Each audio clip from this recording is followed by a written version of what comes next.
Hello everyone and welcome to my channel. Today I'm going to be showing you how I made this perfect Nigerian chicken stew. And don't you worry about the oil. I know you're wondering why so much oil. That's fine. That's only because the chicken was roasted in the stew. So obviously that's going to release its own natural juices. So that's fine. We will be skimming off the oil at the end. So let's start. So in here I've got some cut chicken parts. I've got some wings, I've got drumsticks, and I've also got thighs. And to this, I will be adding my spices and seasonings. So now I'm adding my garlic powder, bouillon cubes, salt, thyme, curry powder, paprika powder, chicken seasoning, and dry basil. I would advise that you over season your chicken a bit, because this way you won't need to add any extra seasoning to your stew besides the salt and the bouillon cubes, and the extra spices and seasonings can be incorporated into the stew while it's roasting. And at this point I'm just going to cover the chicken with some cling film, and I'm just going to leave this to marinate for about 2 hours. And if you can do an overnight marination, that will be so much better. And now it's time to prepare my pepper mix. And for my tomatoes, I'm going to be using canned tomatoes instead of fresh tomatoes. And that's because with fresh tomatoes, sometimes they can be a bit too tangy and sometimes they're a bit too sweet. So to be on the safe side, I just stick with some trusted canned tomato brands. And I'm also going to be using some bell peppers, that's Tatashe. And I'm using some frozen ones, and that's why they look like that. I'm also using some Scotch Bonnet peppers, that's atarodo, and I'm also using some onions. I'm using some garlic and ginger. I'm just going to blend this off camera. That's because my blender base is a bit too big for my background, and I'll be back. And this is what it looks like. This is the sort of consistency that I like for my peppers. So now I'm just going to heat up some vegetable oil in a non-stick pan. So I've got my heat on medium to high heat, and once the oil heats up, I'm just going to add in my marinated chicken, and I'm just going to brown the chicken on all sides. I feel like I need to mention at this point that we're not actually cooking the chicken. What we're doing is just to brown them on all sides. Remember that we're still going to cook them in the oven, so just to avoid it being soggy or too soft, just make sure that your heat is on high heat and you're not doing it for more than 5 to 6 minutes. And now I'm just going to flip the chicken over just so the other side gets to brown as well.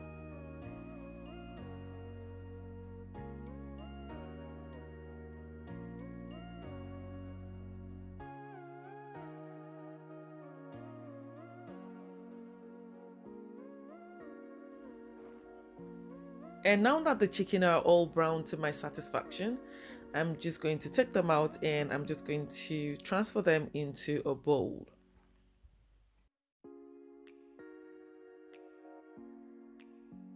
And now I'm just going to fry the second batch of the chicken, and I will complete this process off camera.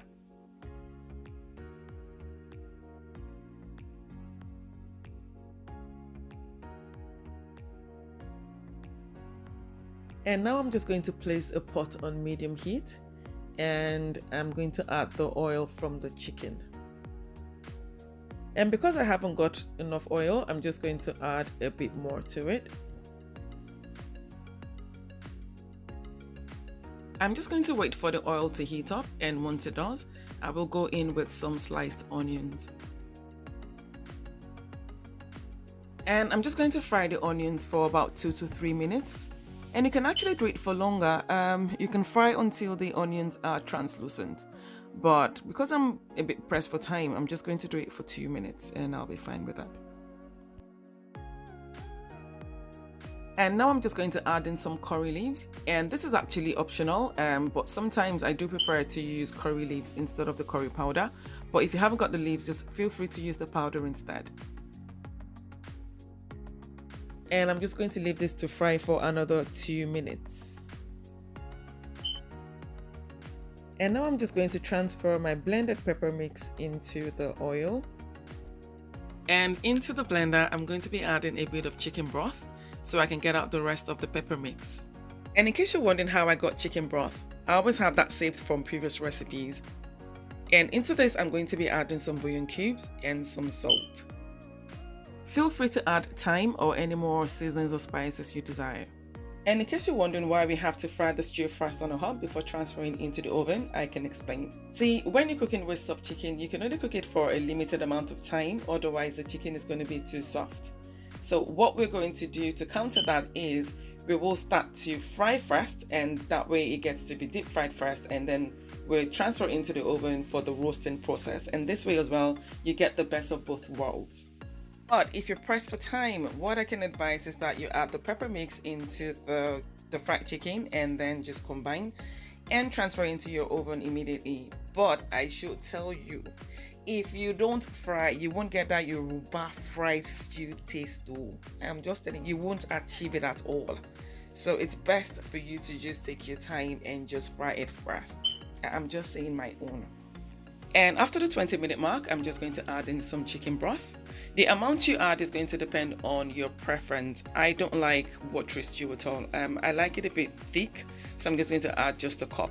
And then I'm going to transfer the pre-cooked chicken into the stew.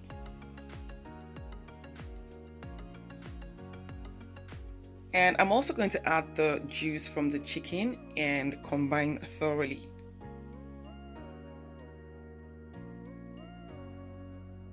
And now I'm just going to cover this up and I will transfer it into my oven. And this will be baked for about 40 minutes at 170 degrees Celsius. And after 40 minutes, look at that. Just look at that. I'm telling you that the aroma from this stew right now, you would even want to try it at all. The way my kitchen is smelling right now. Ha! Anyways, if you do replicate this recipe, please let me know how you get on. And please don't forget to like and subscribe. And I will see you in my next video. Bye.